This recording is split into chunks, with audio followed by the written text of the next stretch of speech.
Welcome to Class 6 of the Nonprofit Administration course. In this class, we will focus on fundraising.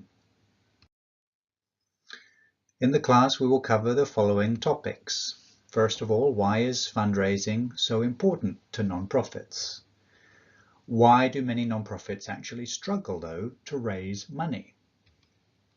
Where is the money? Where can nonprofits find financial support? International fundraising. And then we'll look at some of the keys or perhaps secrets to effective fundraising, and I'll be giving you a practitioner's perspective. Then we'll look at online fundraising briefly, which is growing in importance. We'll cover fundraising ethics, the importance of investing in staff, a team, to raise funds, and the role of the board in fundraising.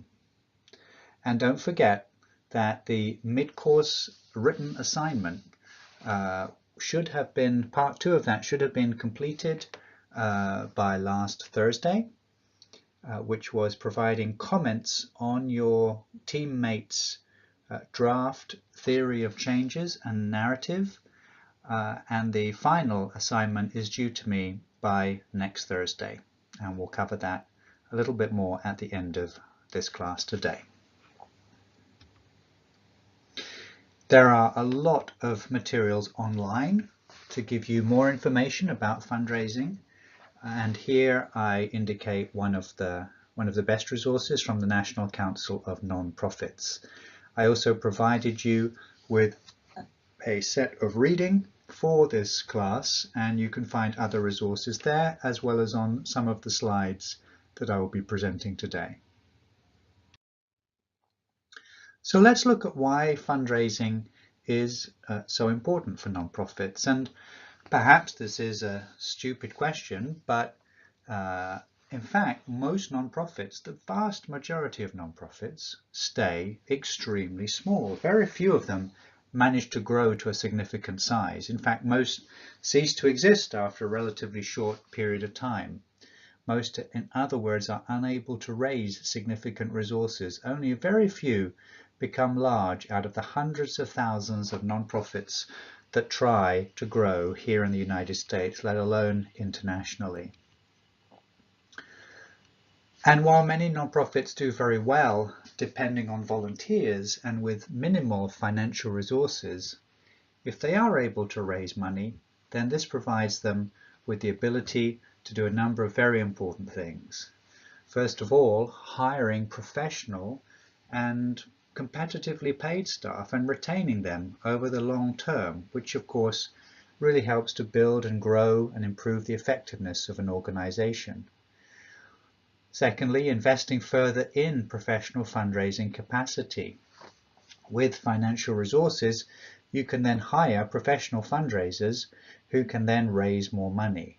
And there's usually a pretty good return on that investment. And this allows for additional things like building the brand and awareness about the organization, expanding the programs and so on.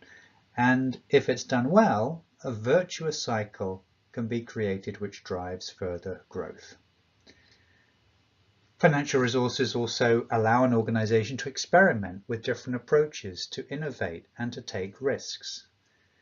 It also allows an organization, by being perhaps more professionally managed and more visible, to attract board members who are able to contribute to the organization in various ways, financially, with their experience, with their contacts, influence and advice, and that in turn can help to drive more growth.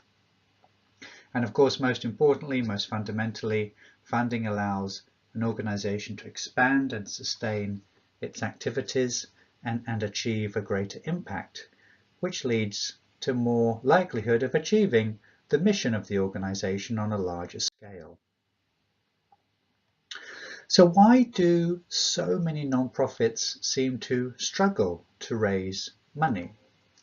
Well, some of the common problems that I've observed over my career include the following. First, an unclear or perhaps a vague mission statement, or a lack of focus to the organization. And we covered the importance of this in some of the earlier classes in this course. If people that we are approaching to support an organization, whether as individuals or as foundation officers or whatever, do not really understand what it is that we're trying to do because our mission statement and our theory of change and other materials are not clear or are very vague, then it's going to be hard for them to get excited about supporting the organization. Another factor is lack of evidence of impact or success stories. Donors like to support success. They like to build on success that has been achieved and approaches that have been shown to work. It's quite hard to get actually those first few donors in the door and get them to support the organization if there's not some evidence of impact. And once some donors join and impact is really being shown, then it becomes much easier to grow the funding for an organization. An out-of-date or uncompelling organizational theory of change and strategy, of course, leads to a much weaker presentation when we're meeting with donors. And so this needs to be carefully prepared with good materials to compel donors to be interested and want to learn more about the organization. And that in turn relates to the fundraising materials themselves, the brochures, the website. We'll talk more later on in this class about online materials and that approach. But it's important to have something to show and leave with people when you meet with them, or good materials online that they can look at and browse at their leisure. And that really helps to tell the story, that communicates what the organization has done, its history, who's behind it, and why it should be supported. A good fundraising plan itself is also important, and this would include a carefully thought out pipeline of potential donors, the types of fundraising that the organization wants to focus on, how that's going to be sequenced over time, and so on. So this is also a key part, and I'm sure online you can find some great examples of good fundraising plans and strategies from other nonprofits. Many organizations struggle to build a pipeline of potential donors. It's key to have a lot of prospects because many potential donors probably will not support your organization unless you have an incredibly compelling pitch and program to show to them. So there's going to be, only a percentage of the donors that you speak to, that you approach, proposals that you submit that are funded, and therefore trying to expand the width of that funnel and have more donors that you are approaching greatly enhances the chances of success.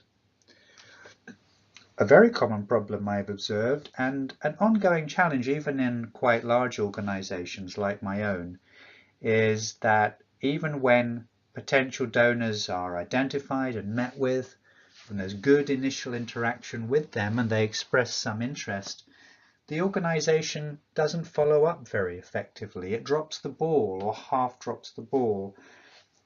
This of course creates a rather poor impression with the donor, but more fundamentally, you're leaving money on the table if a donor is interested in supporting the organization and then there's not good follow through with those donors. A quick thank you immediately after meeting them, another visit fairly soon, or submission of a proposal or a letter or whatever it is that you've agreed with the donor is needed to continue the conversation.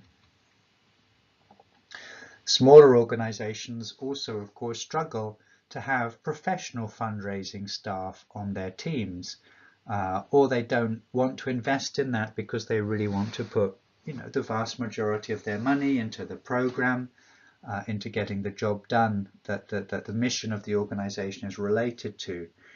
But investing in professional fundraising staff is generally a good investment and yields a good return. It takes real effort to raise money, and as I just noted, things like follow-up and a good fundraising system, ensuring things are well organized, those are all greatly improved if you can invest in professional fundraising staff and a good team to support the senior people in the organization who are out doing the frontline meetings with donors and fundraising. The board plays a very important role in nonprofits in fundraising, particularly in the United States, and we'll talk about that a little bit later in the organization, so in the presentation. So if a organization's board is not involved in fundraising, if the board members are not committed to helping with fundraising, then that's a real lost opportunity. And this may be surprising to some, but a lot of nonprofit leaders just don't like asking for money. It does take some guts to do that. It can be a little uncomfortable and a little embarrassing at first. But if you don't ask for the money, you're not going to get the money. And my sort of trick to get over this hurdle is just sharing a little secret that I use myself, is whenever I'm meeting with particularly wealthy individuals who are perhaps not sure that you're even going to be asking them to support the organization, I always tell myself that while it will be tremendously beneficial for my organization if this person provides support, that by supporting the organization it's also very beneficial for the donor, that this person will benefit by feeling tremendous satisfaction and reward for contributing to our mission, that we'll be able to share stories with them about how their donation is being used, how it's changing the lives of poor farmers in Africa, or helping save tropical forests in the Amazon and Indonesia. And by partnering with us, that we're giving them the opportunity to be part of that story and help to address those problems. And that sort of gives me the boldness, if you like, to ask people to support the organization unashamedly. So where is the money? What are the different categories of donors out there that organizations can approach? Well, the answer is there are quite a few. Perhaps the most obvious are rich people, or what we perhaps more politely call high net worth individuals. In our organization and other places, these are often defined as people who are able to make a donation of over $1,000 a year, or perhaps a larger organization might say over $5,000 a year. So these are people who are going to provide funding above a small donation or an annual membership fee that many organizations have. And people who are able to provide that kind of support usually have the potential at some point to start providing much, much more. Some of the largest donors to some of the largest nonprofits that I have worked with often started with annual donations of $1,000, $2,000, $5,000 a year. And then over a period of years, as their trust and confidence in the organization grows, as their relationship with the organization grows, those donations can go up dramatically. And I've seen cases of donors who've come in at the level of about $1,000 a year, 10 years later, making gifts of $5 to $10 million to that organization. That was the case of the Nature Conservancy, where I was very involved in that kind of fundraising. And it's remarkable how effective it can be as long as you're patient in building those relationships. And we'll come back to that in a moment. Then there's membership. So these are larger numbers of people who are able to provide a small annual gift to the organization. And it might be something that they pay monthly or annually. In the case of Rainforest Alliance, we have several thousand people who provide us with a small level of annual support. And one of the important things here is that some of those people in turn then move up to provide larger donations and become individual donors at a higher level. So even some of the wealthiest people and largest supporters of a nonprofit might come in as members paying just $50 or $100 in that first year. And it's worth cultivating them because some of them will graduate to much higher levels. Events can also be a great way to raise money and also a great way to meet some of your donors. So dinners, galas, and so on can be a wonderful way to invite people. These can be small events, 5 to 10 people, or for large and well-established organizations can go up to 500 or 1,000 people. So at Rainforest Alliance, we do some small dinners and events that are hosted by some of our board members or ambassadors in New York City and elsewhere, where we'll try to have 30 or 40 people present. We ask people to bring their friends, and usually we ask if they're prepared to make a donation, and usually a few people do.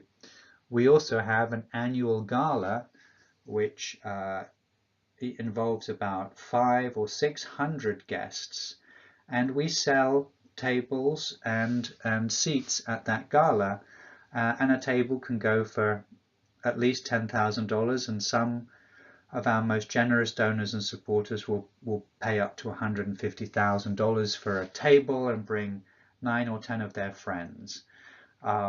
It's a lot of work to organize some of these events, but the funding that comes in can be used for whatever you like in the organization. It's not supporting specific projects or other things that a specific donor might be interested in or wanting to support. It's what we call more general or unrestricted support.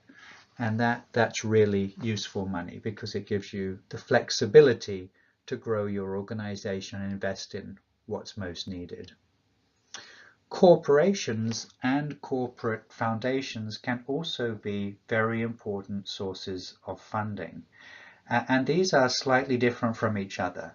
So some companies will support local organizations and local causes or even international ones just as part of their corporate responsibility, and it's always worth approaching companies in the neighborhood. If you're a local organization, talk to local companies and see if they're willing to provide some support. And larger companies often have a foundation associated with the company where some of the profits over the years may have been put aside. Some of the senior employees of the company may be on the board of the foundation, perhaps together with some outside directors, and they have a more structured perhaps and professional approach to providing support to organizations. So that's another area that's worth investigating. Then you have the more normal or traditional foundations, and there are literally thousands, tens of thousands of foundations across the United States. Most of them set up by wealthy individuals. A lot of them, when they get older, wealthy families will set up a foundation, and some people, when they pass away, will bequeath substantial amounts of their wealth into a foundation. There are, of course, some very famous ones, very large ones, like the Bill and Melinda Gates Foundation in New York City, the Ford Foundation, which is one of the largest in the world. But there are literally thousands of much, much smaller ones, which give away millions of dollars every year. And so it's worth doing careful research, particularly to see what local foundations there might be in your town or city that might be particularly committed to supporting local causes. Then there's government money, and government funding is one of the largest sources of support for nonprofits in the United States. And if you remember back to some of the discussion about the history of nonprofits in the first class, I think we talked a little bit about this. there was tremendous growth in the US nonprofit sector in the 1950s, 1960s, 1970s due to growing government support, particularly for the provision of various kinds of social services and educational services, health services, through local nonprofit organizations. And government agencies at the federal, state, and local city level work in close partnership with many, many nonprofits. So Rainforest Alliance, my organization, for example, receives many millions of dollars in funding from the federal US Agency for International Development, or USAID, which provides billions of dollars of grants and support to programs around the world to address poverty, environmental issues, health issues, and so on. So we partner with them in many places. At the state level, there are many opportunities with state agencies, state environmental, health, and education agencies that recognize and value the relatively efficient provision of services that many nonprofits are able to provide. And I'm sure you can think of many programs here in New York City where the city government is also providing support to local nonprofits to address local challenges. And a somewhat different category, but one which is very significant for some types of nonprofits, is what we call earned income. And my organization, Rainforest Alliance, has a very significant amount of earned income. About, over half of our annual budget, our total budget for the organization, is actually earned by providing certification services to companies who want to source sustainably produced products such as sustainable cocoa, coffee, tea, bananas, and so on, as well as forest products, timber and paper products and so on, coming from forests that are well managed. And these companies want to use our name and put our logo on their products to reassure customers that the products that they're selling are sustainable or responsible. So when you buy a chocolate bar, which is full of cocoa that Rainforest Alliance has certified, coming from West Africa or Indonesia or Latin America, basically we're certifying that the cocoa in that chocolate bar is very unlikely to have been produced involving child labor or clearing of tropical forests or use of prohibited chemicals and things like that. And we earn a small royalty every time you buy a product which has our logo on it, our little green frog. And this adds up. This year we will earn about $35 million in income from providing that service. And most of that money is used to run that service and provide that support, but it can also generate a surplus. If we were a company, it would be called a profit, but we're a non-profit, so there is no profit. Instead, it's a surplus which can then be used, invested to do other things in the organization, including helping with innovation, investing in new programs, supporting some of the management costs, and so on and so on. And earned income is a very common aspect for nonprofits, for example, in the medical or education fields as well, where those nonprofits are really providing a valuable service to people who are paying something for those services. And it may be heavily subsidized, it may be much cheaper than going to a company to get that service, but still people are paying, or some agency is paying for the organization to provide that service. So having a combination, in fact, of earned income and raised income from members, events, foundations, and so on, having a combination of income from these different sources can give an organization a nice balance of financing and gives it some financial resilience so that it's able to withstand the ups and downs that are inherent in any fundraising effort. From year to year, it can be quite hard to predict how much money an organization is going to be able to raise. And so having some balance between these different sources can be very healthy. Then there's international fundraising. International fundraising is very important for organizations who are active outside the United States and for larger organizations. And there are many ways to approach this. So first of all, there are intergovernmental agencies of the United Nations and other institutions. These include, for example, the United Nations Development Bank, the World Bank, and regional development banks, as they're called, such as the Inter-American Development Bank, the African Development Bank, there's an Asian Development Bank. There are entities like the Global Environment Facility and the Green Climate Fund. These are all called multilateral agencies because each of them are governed by a multitude, by many governments, hence multilateral, they're many-sided. And these are very complex organizations to work with. So only quite large and experienced organizations are able to work with them really as partners in any kind of systematic way. Very complicated type of fundraising, but important to be aware of.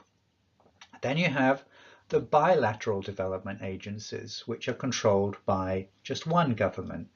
And I mentioned an example of that earlier, so the United States Agency for International Development. There's also UK Aid, or the UK Department for International Development.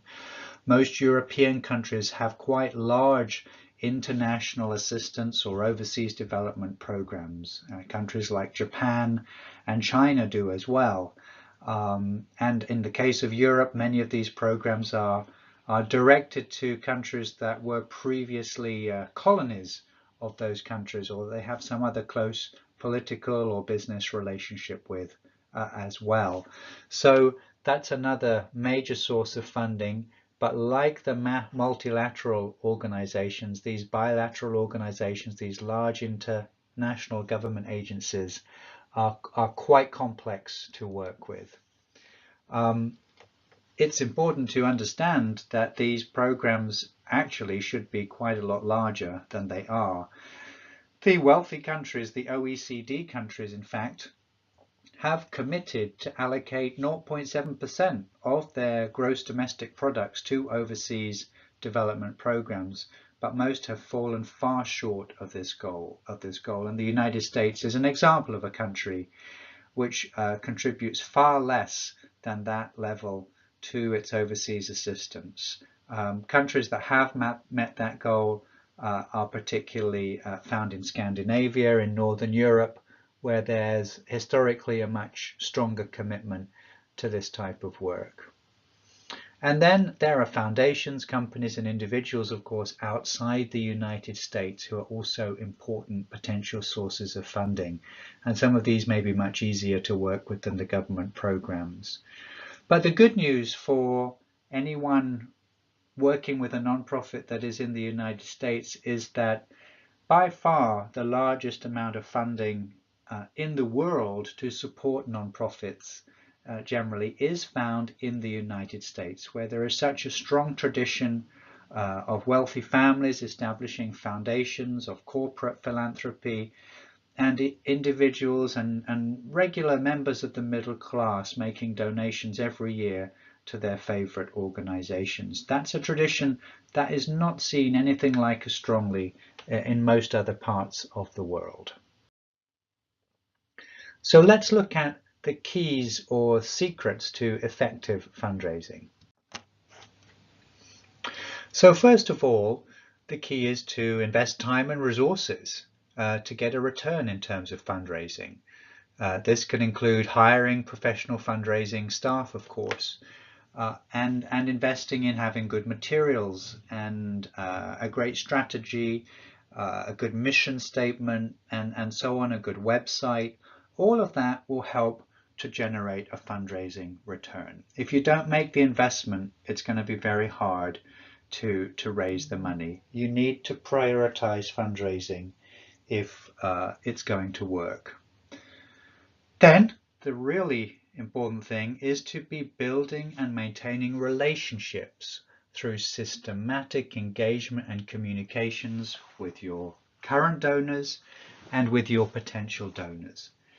And this is important whatever the kind of donor. I think it's obvious that this is important with individual donors, and what is surprising is how important this is as well, equally important when dealing with large institutional donors like major foundations or government agencies, even organizations whose job it is to be giving away money. A lot of that still depends upon having a good relationship with the people there, having making a good impression with them, ensuring that they know what your organization is doing. So regular visits and regular communication and updates, whether it's individuals or foundations or government agencies, to talk to them about the work that you're doing, as well as gather information about ways in which they might be able to support you, is extremely important. Now that's a lot of work, and so a good thing to do is to have a list of priority donors. So depending on how large your organization is, it might be a top 10 or it might be a top 50 list, and really make sure that you're keeping in touch with them every month or two, engaging regularly with updates, personal anecdotes, stories, inviting them to events, having lunch with them, sharing updates with them, and helping them feel really good about supporting your organization is very important. The key thing here is really getting to know them and building trust and ideally friendship with them. And that's not as hard as it sounds, because many of these people, of course, are just wonderful people. They're very interesting people. It's a pleasure to spend time with them. But trust is the basis for a long-term funding relationship. Then it's important to build your skill in fundraising and to get to know the kind of fundraising that's going to be most important for your organization. Many assume that a heavily diversified pool of donors is the best way to ensure an organization is well supported and growing. But in fact, if you have a very diversified set of different kinds of donors, you tend not to get really good at working with specific kinds of donors. So for example, there's a set of skills and systems that you can use when working with individuals, which are going to be a little bit different from what you would be doing with foundation donors, where you'd be more developing the skill of writing extremely good funding proposals. With the individuals, it's more about the relationship and it's less about what's on paper. So by developing an expertise and capability with certain kinds of donors, it's good to focus on those, focus on a few funding models, and there's some background reading you can do on that I'm sharing, and then you'll find that the funding base tends to grow. It's important to carefully track the opportunities with a database, to be really well organized, tracking your contacts and communications with the donors. Again, that goes back to that issue of not dropping the ball, keeping in touch with people, making sure you know what the deadlines are, and being really well organized. When you submit a proposal to a donor, make sure you read the instructions. That sounds very simple, but there are basic eligibility guidelines that different donors have, especially the foundations and so on, and you don't want to waste your time submitting applications or proposals that don't meet those guidelines or don't meet the formats and templates that they're providing. And once you win support from a donor, then you should start cultivating them for the next grant. You've brought them in, you've got a relationship with them, and you need to build on that relationship. And obviously you want them to let you know if you're doing too much of that. But generally it's hard to over communicate with your donors. And finally, never be afraid to ask. It's really important that nonprofit leaders get really good at just asking people to support their organization. And you just have to do it. It gets easier with practice. And as I said earlier, the secret that I use is just to tell myself that I'm actually doing them a favor by asking them to support my organization, because I know if they do, they're going to feel good about it later on. And make it job one. If you don't prioritize fundraising, then you're not going to have the resources that you need to grow the organization. So those are sort of my basic practitioners' secrets to effective fundraising. Now, there are a number of different models, as I said earlier, and it does pay to focus. So let's just look at that in a little bit more detail. Most nonprofits, in fact, that have become large, and I mean, in the 25, 50 million or more per year range, actually tend to be focused on one or a few funding models. They're not heavily diversified. This may be quite counterintuitive. Many nonprofit managers assume that, hey, if we can start fundraising from this source or that source, from other places, other types of donors, then that's going to be good. But in fact, that's not necessarily so. And there's an interesting article you can read here, 10 nonprofit funding models, which talks about the different nonprofit funding models that organizations can use. Now, online fundraising is growing in importance, not surprisingly. Most people now get most of their information about what's going on in the world or in their community on the issues that they care about online and through social media. So let's have a quick look at that. Well, first of all, you need to have a good online presence if you want to do this kind of fundraising. And most serious organizations, most medium-sized or larger nonprofits, and many very small ones do have very good websites and online material. So a core website which is regularly updated and that's appealing, it is very important. And if you really want to use it for fundraising, it actually needs to be designed a little bit differently from the way it would be designed otherwise. So designing it for fundraising means you're prioritizing the kinds of messages and material on the home page and throughout the website that encourage people to provide funding. And you've got donate now buttons all over the place and other tools on the website that encourage people at every opportunity to donate, and you make it easy for them to do that through the website. If you have a look at our website, the Rainforest Alliance website, you can see how we've tried to optimize our website for fundraising.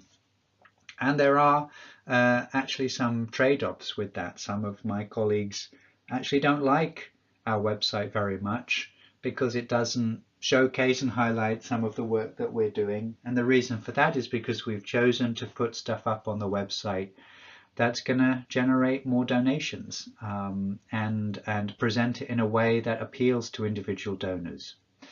Social media, of course, help drive people to your website, and they can connect to resources through the different media, Twitter, Facebook, Instagram, all absolutely basic tools now for any significant nonprofit, and they're great for building a following, for sharing stories, for sharing news and success.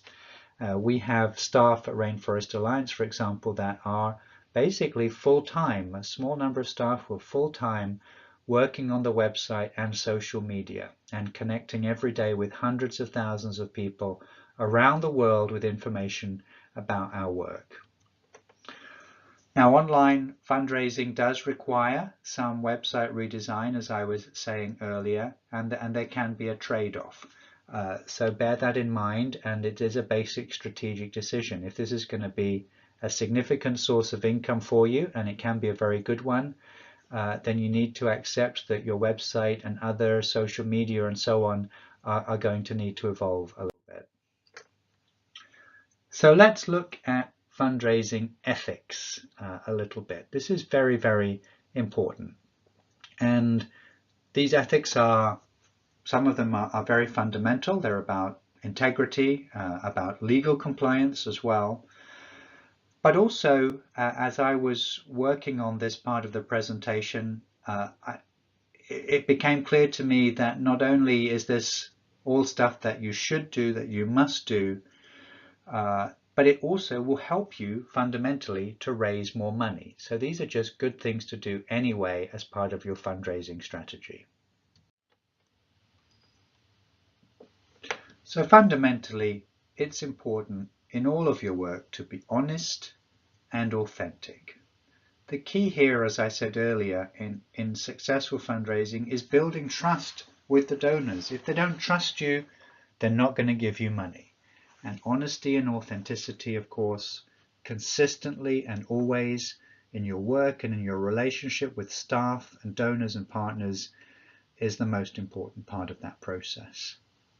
Secondly, it's key to take a long-term view. The donors that do support you now often are ones that will continue to do so for many, many years if you maintain that trust. So if something happens and you mess up and you damage that trust, you've potentially lost donors that would have continued to support you for many, many years to come. And the cost is enormous.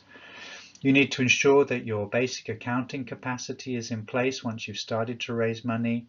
Make sure that you're not inadvertently misadministrating any funds in the organization.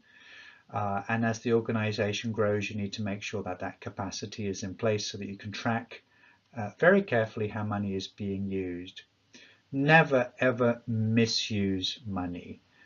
If you're tempted to do so, just steer away from it, because if it happens, word is going to get around, and it gets around quickly, and it will take years and years to recover, if you ever recover, if you have any kind of reputation for misusing donors' money.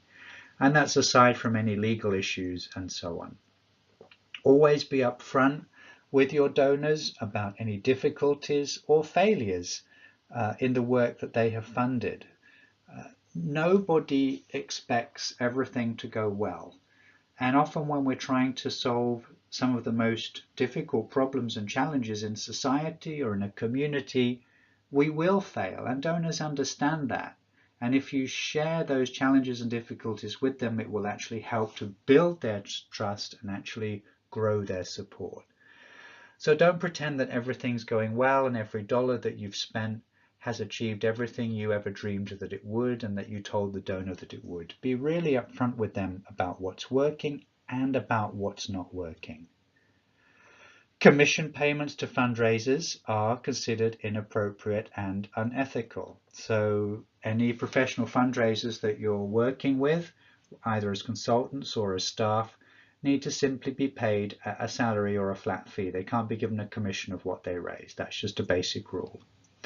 And you need to, of course, comply with state and federal law. And this is, as you grow, where you need to ensure that you've got staff in the organization who understand that. Be transparent in how the money is being used.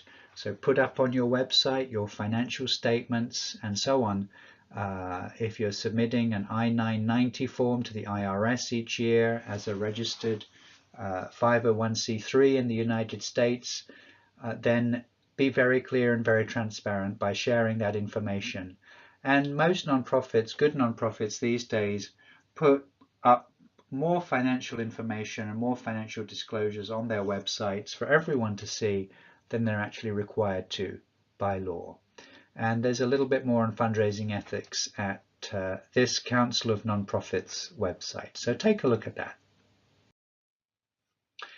Let's talk about investing in professional fundraising staff. So a small fundraising team, professional fundraisers, should pay back on the investment that's made in them several times over.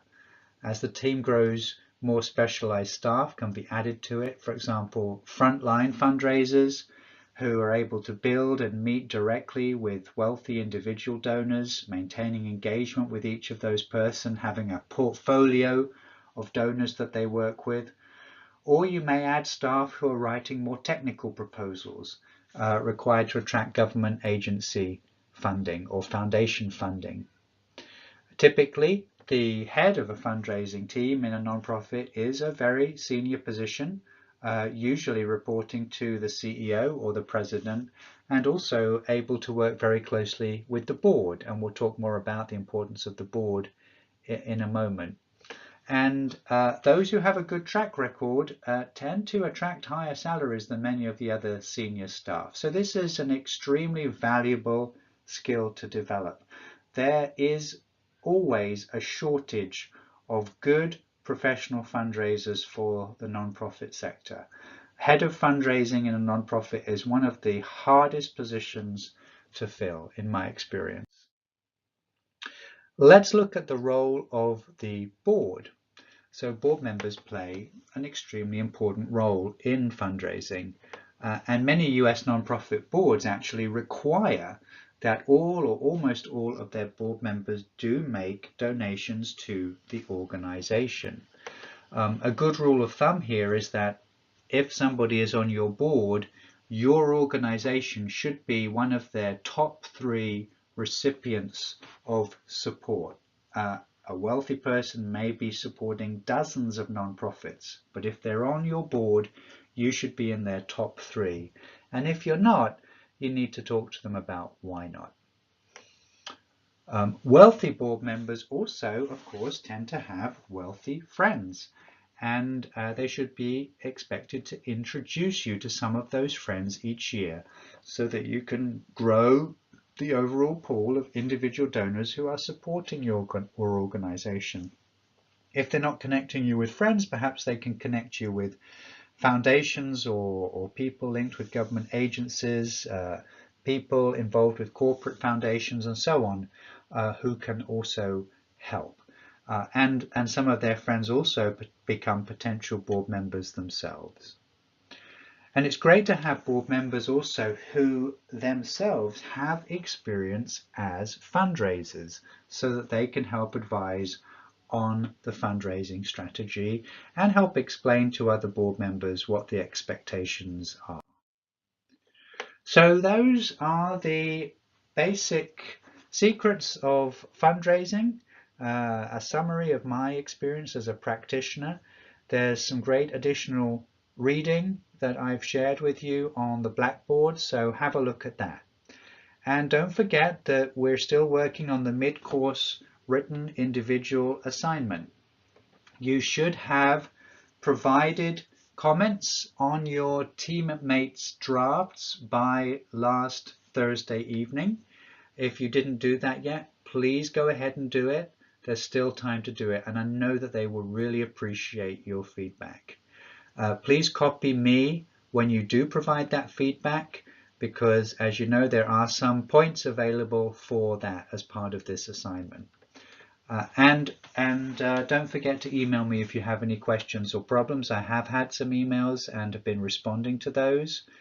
You can see the materials on the Blackboard with the full instructions. A look at slides 16 to 19 from class 4. If you want to go back and revise what it is that you're supposed to be doing for the mid-course assignment. And the most important thing, 15 out of 20 of the points for this assignment are potentially yours if you submit your final theory of change, the one-pager, and the accompanying narrative by email to me by next Thursday, October the 11th. Remember that our next class will be in person, and I will see you there. Thank you and goodbye.